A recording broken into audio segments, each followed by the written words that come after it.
एक और वीडियो में आपका बहुत बहुत स्वागत है दोस्तों। इस वीडियो में हम समझने वाले हैं मॉडर्न बिहार के इतिहास को। और इस वीडियो में हम मॉडर्न बिहार के इतिहास में समझेंगे सविनय अवज्ञा आंदोलन के बाद बिहार में क्या सब हो रहा था। इन चीज़ों को समझने का प्रयास करेंगे।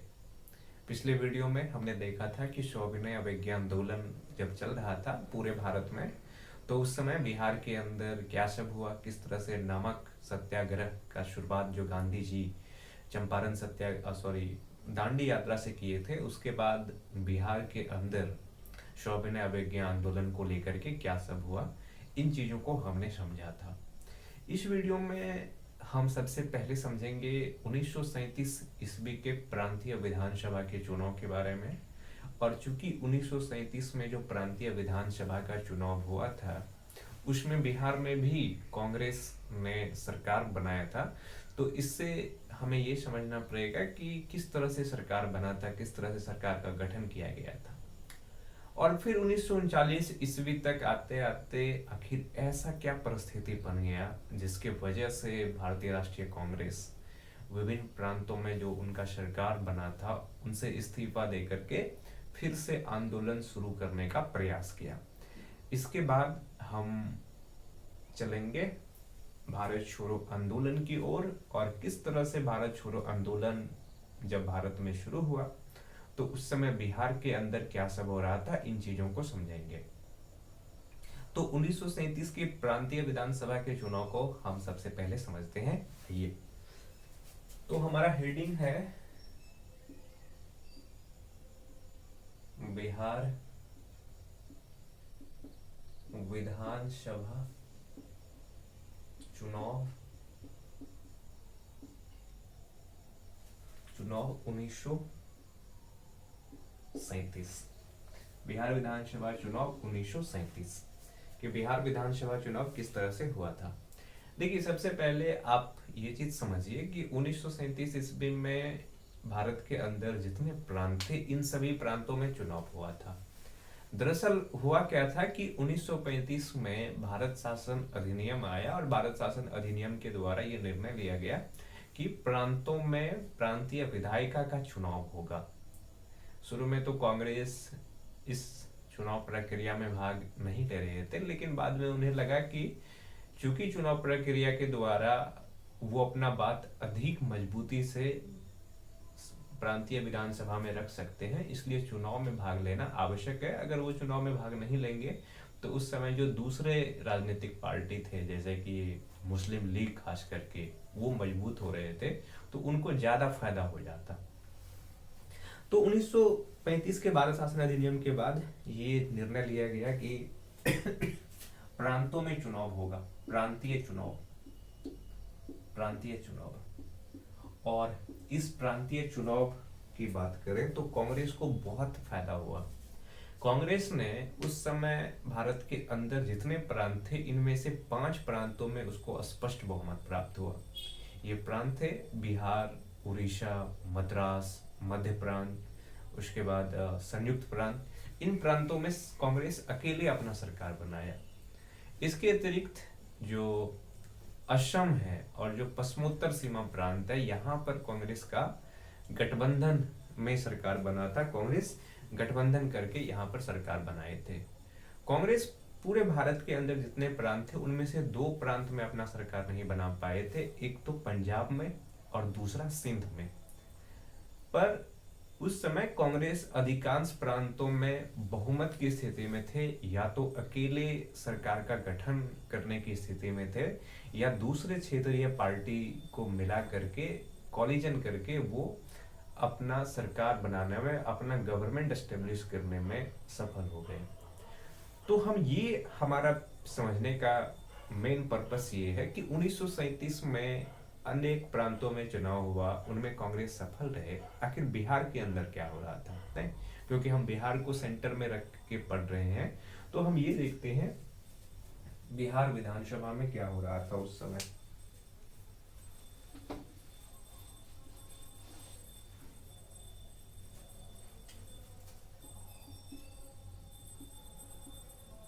बिहार विधानसभा हम ये चीज समझने का प्रयास करेंगे कि बिहार विधानसभा में उस दौरान क्या सब हो रहा था। अगर बिहार विधानसभा की बात करें तो उस समय कुल मिलाकर के 152 सीट था। 152 सीट।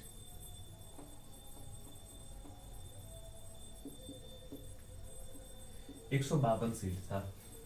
इस 152 सीट में से भारतीय राष्ट्रीय कांग्रेस ने 107 सीट पर चुनाव लड़ने का डिसीजन लिया।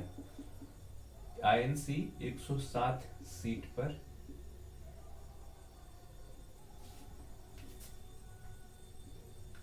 पर चुनाव लड़े। इन 160 सीट में से भारतीय राष्ट्रीय कांग्रेस को कुल मिलाकर के 98 सीट पर विजय प्राप्त हुआ। विजय, भारतीय राष्ट्रीय कांग्रेस 98 सीट पर विजय प्राप्त किया। 98 सीट भारतीय राष्ट्रीय कांग्रेस के खाते में आ गए। यानी कि बिहार विधानसभा का चुनाव जो 1937 में हुआ था उसमें 152 सीट थे कुल मिलाकर के, जिसमें कि कांग्रेस 107 सीट पर ये डिसीजन लिया कि हम चुनाव लड़ेंगे। और जो खास करके जो मुस्लिम, क्योंकि उस समय ऐसा था ना कि प्रतिनिधित्व वाली व्यवस्था थी, धर्मों के आधार पर प्रतिनिधित्व की बात की जा रही थी। इस वजह से 107 सीट पर कांग्रेस चुनाव लड़े, जिनमें कि 98 सीट पर उसे विजय प्राप्त हुआ।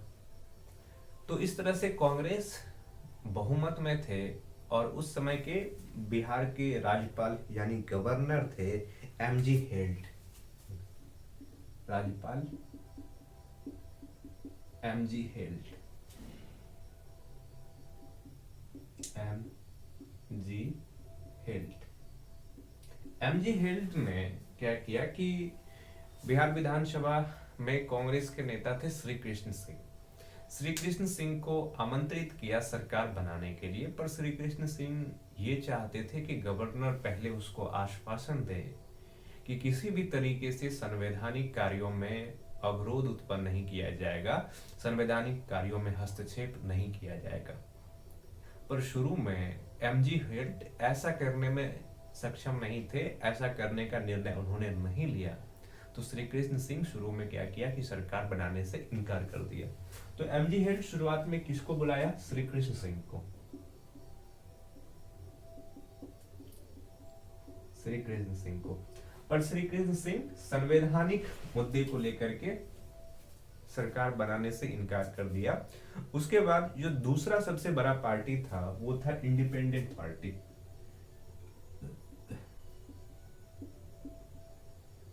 Independent party. और इंडिपेंडेंट पार्टी के नेता थे कौन? यूनुस खान। यूनुस खान। तो फिर यूनुस खान को क्या किया? राज्यपाल ने निमंत्रण दिया कि अगर श्री कृष्ण सिंह सरकार नहीं बना रहे हैं तो दूसरे सबसे बड़े पार्टी होने के कारण इंडिपेंडेंट पार्टी के जो मेन नेता थे यूनुस खान, उसको ऑफर मिला और उन्होंने सरकार गठित किया। और इस तरीके से यूनुस खान जो है बिहार के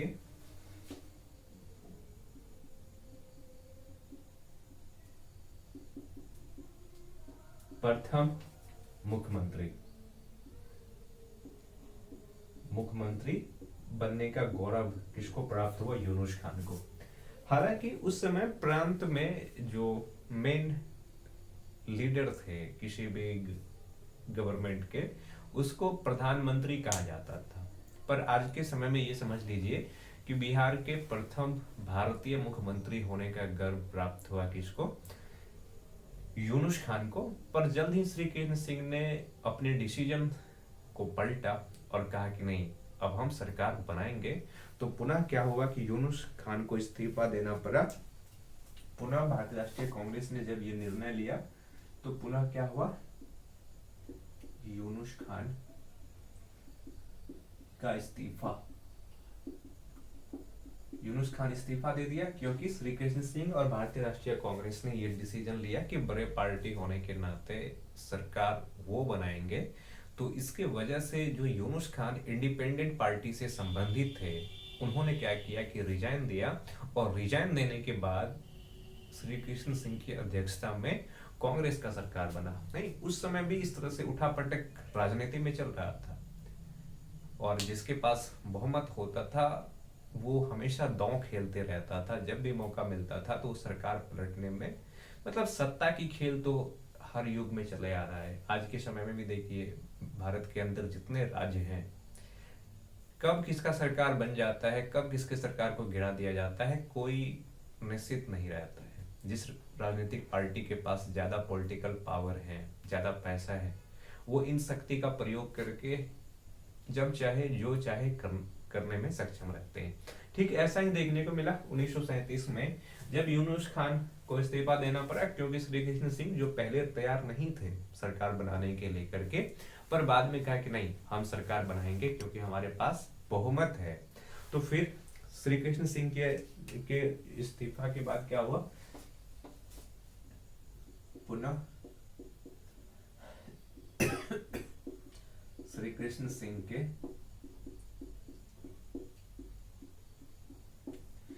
नेतृत्व में आईएनसी का सरकार बना, इंडियन नेशनल कांग्रेस का सरकार बना।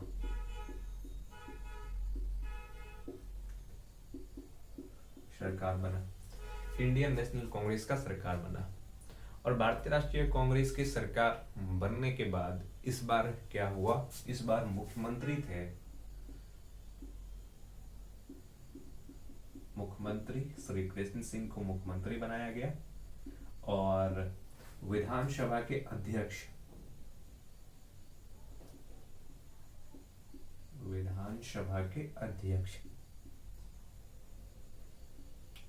अध्यक्ष बनाया गया राम दयालु सिंह को।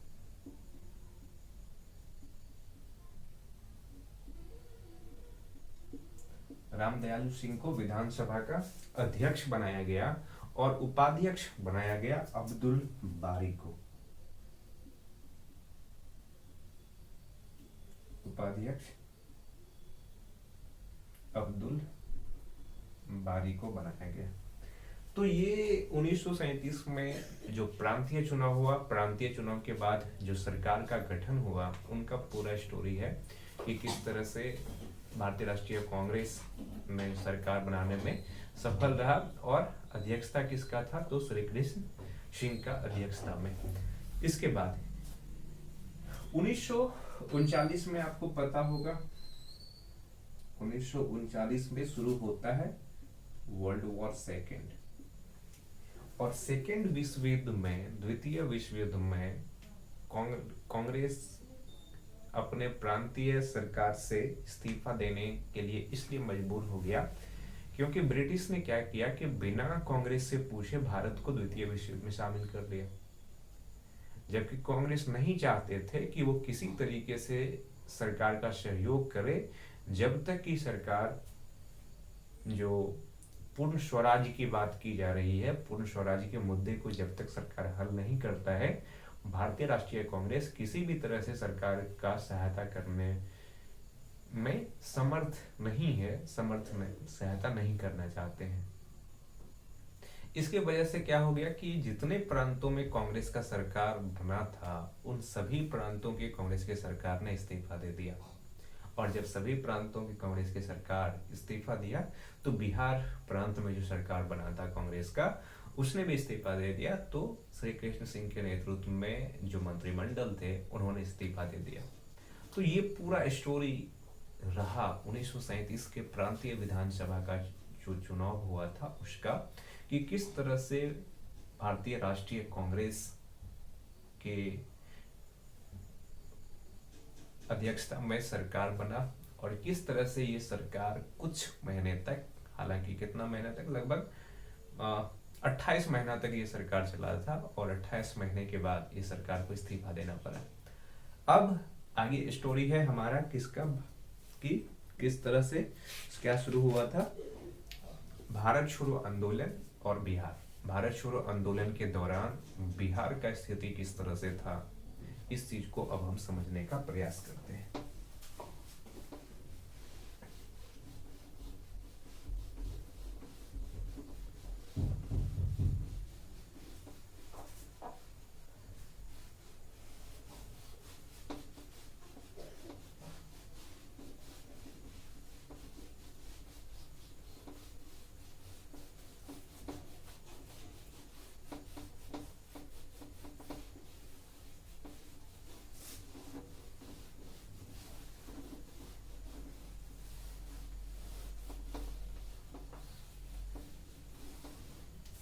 तो हमारा जो नेक्स्ट टॉपिक है वो क्या है कि भारत छोड़ो आंदोलन और बिहार।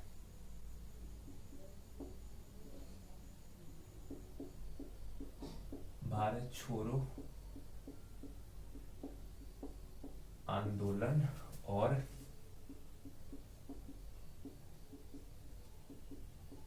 बिहार। यानी कि भारत छोड़ो आंदोलन किस तरह से अखिल भारतीय स्तर पर शुरू हुआ था और इस आंदोलन का प्रभाव बिहार में क्या हुआ, बिहार में किस तरह से इस आंदोलन का नेतृत्व किया गया था, इस चीज को हम समझेंगे। देखिए, कांग्रेस हो, गांधी जी हो या अन्य राजनीतिक दल जो उस समय भारत के आजादी चाहते थे, उसको एक चीज समझ में आ रहा था कि हम प्रथम विश्व युद्ध के दौरान जो गलतियां किए थे वो गलतियां इस बार नहीं करेंगे। नहीं, इस बार झांसे में नहीं आएंगे, क्योंकि प्रथम विश्व युद्ध के दौरान बहुत सारे भारतीय राजनीतिक संगठन ने ब्रिटिश सरकार का सहयोग किया, समर्थन किया और उसके परिणाम स्वरूप हमें यह देखने को मिला कि किसी भी तरह की सुविधाएं, किसी भी तरह के अधिकार भारतीय लोगों को नहीं मिला। और प्रथम विश्व युद्ध के बाद तो ये हुआ कि हम पर रॉलेट एक्ट जैसे कानून लागू किया गया। इसके वजह से जब तक स्वतंत्रता का निर्णय या पूर्ण स्वराज की बातें ब्रिटिश स्वीकार नहीं कर लेते, तब तक कोई भी राजनीतिक पार्टी ब्रिटिश सरकार के सहयोग करने के लिए तैयार नहीं था। हालांकि मुस्लिम लीग और अन्य जो राजनीतिक पार्टी थे, जिनमें कि कुछ थे दक्षिण भारत की पार्टी थे, वो समर्थन कर रहे थे ब्रिटिश का, पर भारतीय राष्ट्रीय कांग्रेस इससे अपने आप को दूरी बना करके रख रहे थे। और ब्रिटिश ये समझते थे कि भारत एक बहुत बड़ा उपनिवेश है और शुरुआती फेज अगर देखें द्वितीय विश्व युद्ध का, तो उसमें ब्रिटेन का या फ्रांस का स्थिति बहुत बेहतर नहीं था। जर्मनी शुरू से बहुत एग्रेसिव तरीके से युद्ध लड़ रहे थे और इस युद्ध में उसे खासी सफलता भी मिला था। इसके कारण चाहे वो जर्मनी हो, चाहे वो फ्रांस हो या ब्रिटेन हो, इनका हाथ पांव फूल रहा था। अमेरिका चूंकि द्वितीय विश्व युद्ध में बाद में शामिल हुआ, जापान ने जब उनके पर्ल हार्बर को उड़ाया, जहां पे उनका नौसेना का अड्डा था, उसके बाद अमेरिका द्वितीय विश्व युद्ध में शामिल हुआ। पर उससे पहले फ्रांस और ब्रिटेन का स्थिति बहुत कमजोर पड़ रहा था और रूस भी उस युद्ध में हालांकि था मित्र राष्ट्र की ओर से, लेकिन उसका भी स्थिति खराब था। और लगातार ब्रिटेन पर उनके जो सहयोगी सदस्य थे वो ये दबाव बना रहे थे कि भारत जैसे बड़े देश जिसकी जनसंख्या बहुत ज्यादा है, अगर तुम इस देश का समर्थन नहीं प्राप्त करोगे तो फिर कैसे तुम इस युद्ध को संभालोगे। दूसरी तरफ जापान एशिया के अंदर लगातार अपने अभियान को जारी रखा था। उन्होंने चीन पर अपना अधिकार कर लिया, म्यांमार तक पहुंच चुके थे, मलेशिया, उसके बाद सिंगापुर, इन सब पर अपने अधिकार जमा चुके थे और बहुत ज्यादा संभावना था कि जल्द ही वो भारत पर भी आक्रमण करने वाले थे।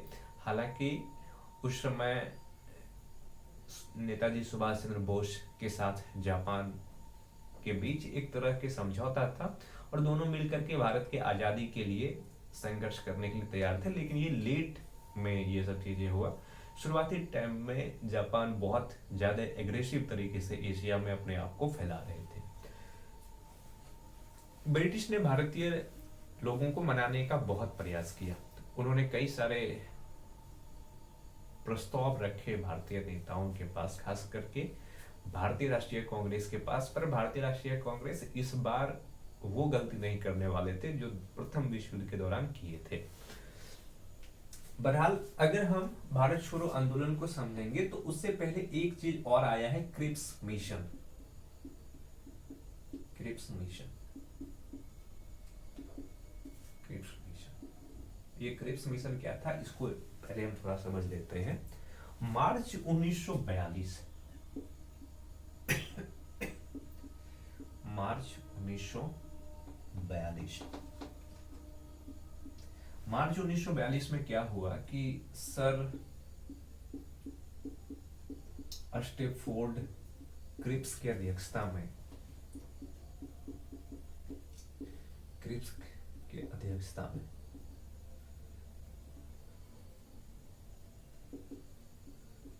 अध्यक्षता में भारतीय राष्ट्रीय कांग्रेस के सामने एक प्रस्ताव रखा गया कि जैसे ही ये युद्ध खत्म होगा, इस युद्ध को खत्म होने के बाद भारत को डोमिनियन स्टेटस का दर्जा दे दिया जाएगा। नहीं, इसमें क्या रखा गया, डोमिनियन स्टेटस की बात किया गया।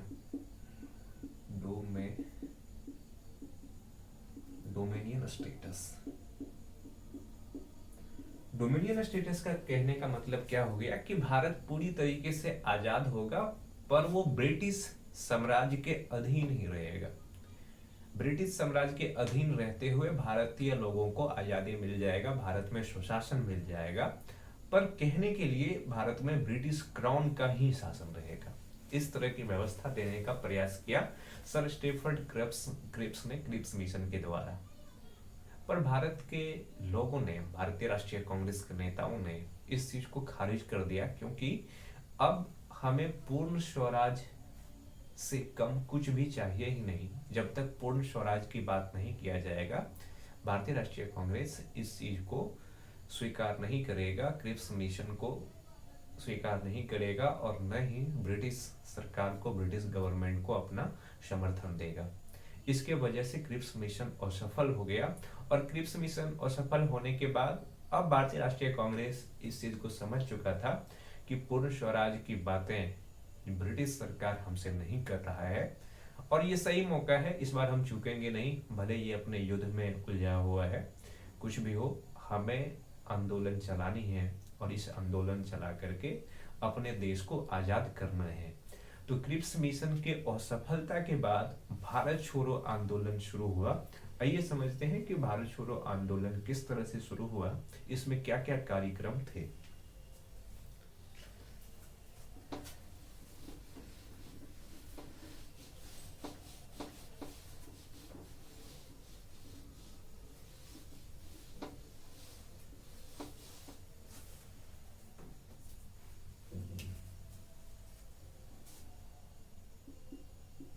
भारत छोड़ो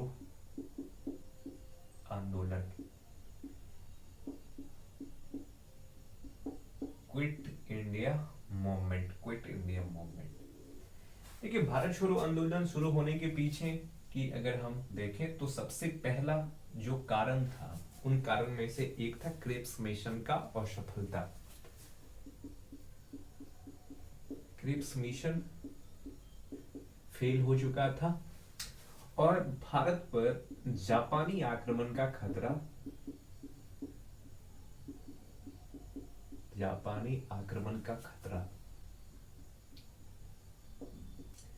भारत पर जापानी आक्रमण का खतरा बढ़ता जा रहा था। इस वजह से क्या हुआ कि भारत छोड़ो आंदोलन शुरुआत किया गया। अगर भारत छोड़ो आंदोलन शुरू होने की तिथि की बात करें तो ये शुरू हुआ था 8 मार्च 1942 ईस्वी में। बम्बई के ग्वालियर टैंक मैदान है, वहां पर कांग्रेस के बहुत सारे नेता मिले, और उन्होंने निर्णय लिया कि अब आंदोलन शुरू होना चाहिए। और इस आंदोलन का नेता इंडियन नेशनल कांग्रेस ने गांधी जी को चुना, गांधी जी के नेतृत्व।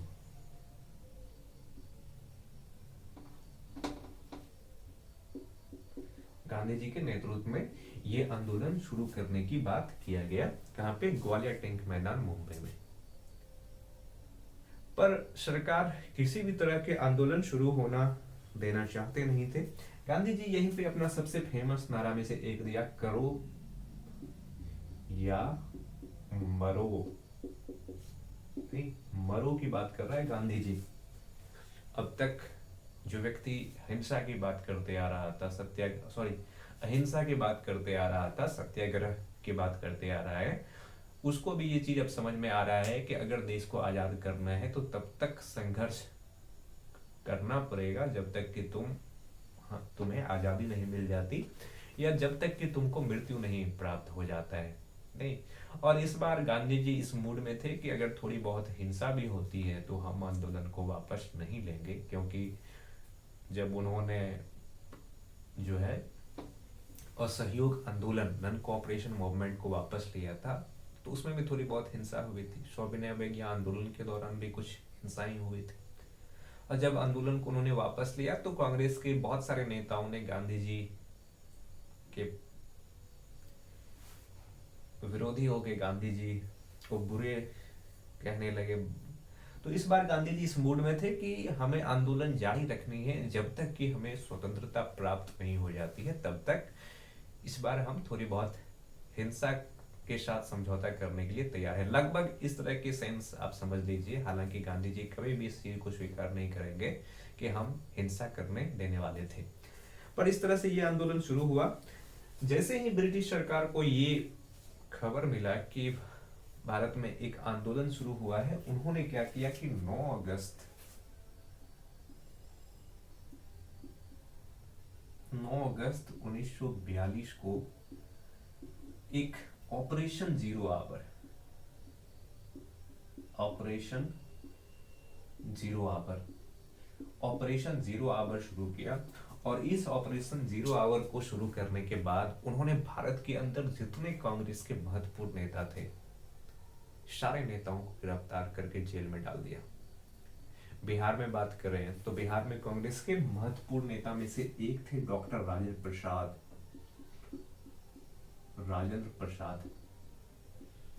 राजेंद्र प्रसाद को गिरफ्तार करके बांकीपुर जेल में डाल दिया। बांकीपुर जेल में, मतलब भारत छोड़ो आंदोलन भारत के अंदर शुरू हो चुका है। कांग्रेस के जितने बड़े नेता हैं, जवाहरलाल नेहरू, सरदार पटेल, महात्मा गांधी और भी नेता, मौलाना आजाद, सारे नेताओं को गिरफ्तार करके ब्रिटिश ने क्या किया कि जेल में डाल दिया। और जेल में डालने के बाद हुआ ये कि भारत छोड़ो आंदोलन का नेतृत्व अब स्थानीय स्तर पर होना शुरू हो गया। लोगों ने, नए नेताओं ने उभर करके सामने आया और इस आंदोलन को चलाया, इस आंदोलन को बंद होने नहीं दिया। बिहार में इसी समय एक व्यक्ति थे बलदेव सहाय।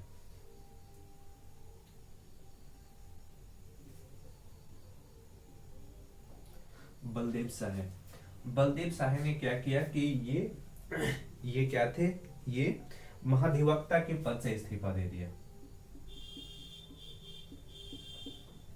महाधिवक्ता के पद से इस्तीफा, महाधिवक्ता के पद से इस्तीफा दे दिया। और इस तरीके से देखें तो क्विट इंडिया मूवमेंट या भारत छोड़ो आंदोलन बिहार के अंदर, भारत के अंदर अपने पीक पर पहुंच चुका था। हालांकि एक भी ऐसे व्यक्ति नहीं थे जो राष्ट्रीय स्तर का नेता हो, जो नेतृत्व कर रहे हो। देश के अलग अलग भागों में जो स्थानीय नेता थे वो उभर करके सामने आए। और ये आंदोलन मुख्य रूप से भूमिगत आंदोलन था। लोग छिप करके अपने बातों को, अपनी कहानियों को लोगों तक पहुंचाने का काम किया। इसके बाद बिहार में एक घटना हुआ 11 अगस्त 1942 ईस्वी को।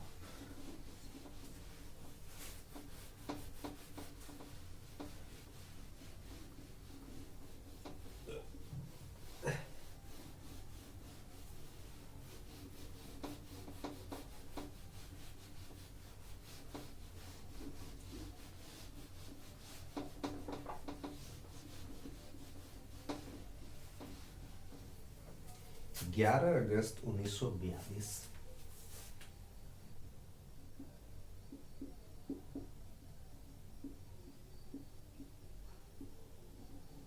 11 अगस्त 1942 को बिहार में एक बहुत दर्दनाक घटना हुआ और ब्रिटिश शासन के जो क्रूर स्वरूप है वो हमें देखने को मिला।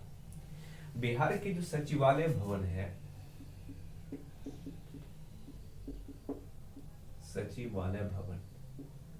सचिवालय भवन पर बहुत सारे छात्रों ने जो आंदोलन में भाग ले रहे थे, उन्होंने कोशिश किया झंडा फहराने का। नहीं, सचिवालय भवन के इमारत पर झंडा फहराने का, झंडा फहराने का प्रयास। और विद्यार्थियों के, स्टूडेंट्स के इस प्रयास में बाधा बनने के लिए कौन आए थे? WG Archer. वहां का जिलाधिकारी थे डब्ल्यू.जी. आर्चर। जिलाधिकारी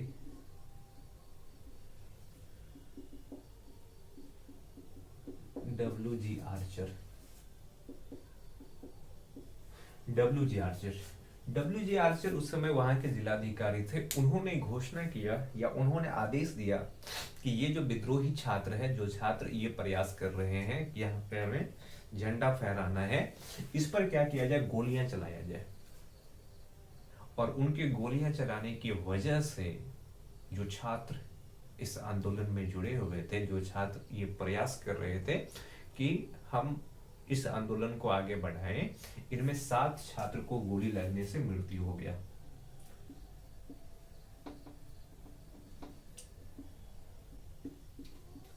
सात छात्र के मृत्यु क्यों हो गया, गोली लगने से।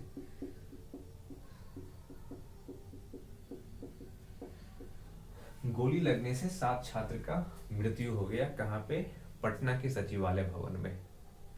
और इस तरीके से ब्रिटिश शासन का एक क्रूर स्वरूप हमें देखने को मिला भारत छोड़ो आंदोलन के दौरान बिहार में। इन छात्रों की मृत्यु के बाद 12 अगस्त को देश भर में जुलूस निकाला गया, प्रदर्शन हुए, हड़ताल हुए, नहीं प्रदर्शन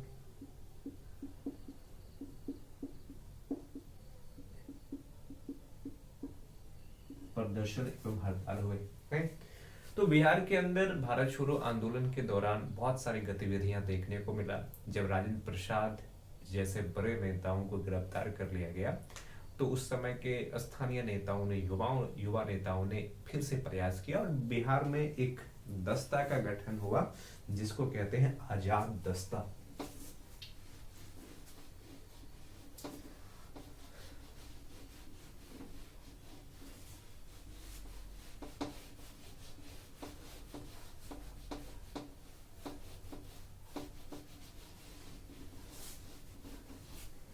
आजाद दस्ता, क्योंकि नेतृत्व करने वाला कोई था नहीं, तो ऐसे स्थिति में नेतृत्व जो उभर करके सामने आते हैं उसी के हाथों में होता है। तो हम देखते हैं कि किस तरह से बिहार में आजाद दस्ता का गठन हुआ।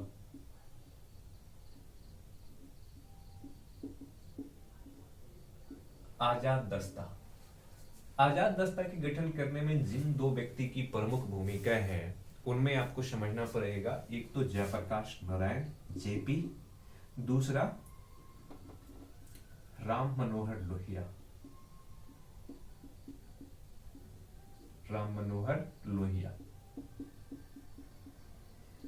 इन 2 व्यक्ति का योगदान बहुत ज्यादा था बिहार में आजाद दस्ता के गठन करने में।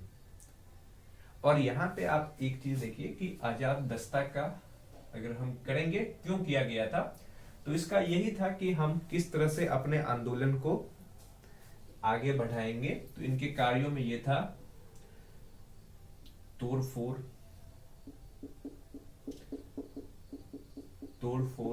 एवं आंदोलन के माध्यम से जो क्विट इंडिया मूवमेंट देश में शुरू हुआ है, इस आंदोलन को आगे बढ़ाना, इसमें तोड़फोड़ की घटनाओं को भी अंजाम दिया जा रहा था। पर अगर हम देखें तो कुछ ही समय के बाद क्या हो गया कि जयप्रकाश नारायण को, जेपी को गिरफ्तार किया गया।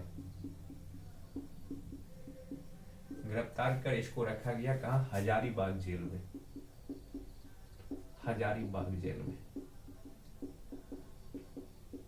में इनको बंद कर दिया गया। पर जयप्रकाश नारायण यहां से 9 नवंबर 1942, 9 नवंबर को, वो समय था दीपावली का अवसर, दीपावली के अवसर पर अपने सहयोगियों के साथ इस जेल से निकल करके भाग गए और चले गए नेपाल। और फिर नेपाल से अपने कार्यक्रम को उन्होंने जारी रखा। बहुत सारे लोगों को ट्रेनिंग दिया, प्रशिक्षण दिया। वो लोग बिहार आकर के भारत छोड़ो आंदोलन के दौरान जिन गतिविधियों का अंजाम देना था, उन्होंने अंजाम दिया। राम मनोहर लोहिया की बात करें तो राम मनोहर लोहिया ने भूमिगत कार्यक्रम को बहुत अच्छे तरीके से संचालित किया। और राम मनोहर लोहिया खास करके इसका रेडियो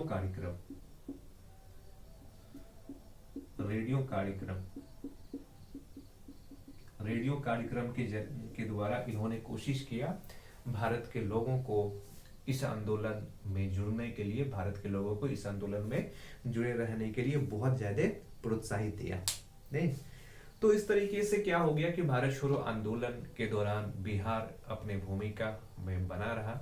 फिर अगर हम देखें तो बिहार में भारत छोड़ो आंदोलन का जो सेंटर था, जो केंद्र था, वो पटना का गांधी मैदान था।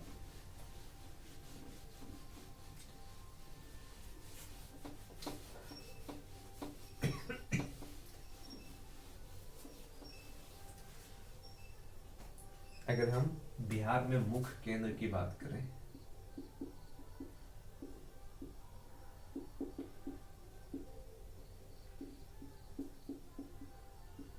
बिहार में मुख्य केंद्र था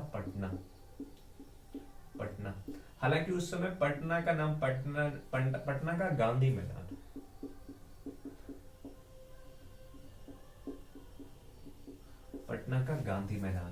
पटना के जो गांधी मैदान है, पटना के गांधी मैदान एक प्रमुख सेंटर के रूप में उभर करके सामने आया था भारत छोड़ो आंदोलन के दौरान।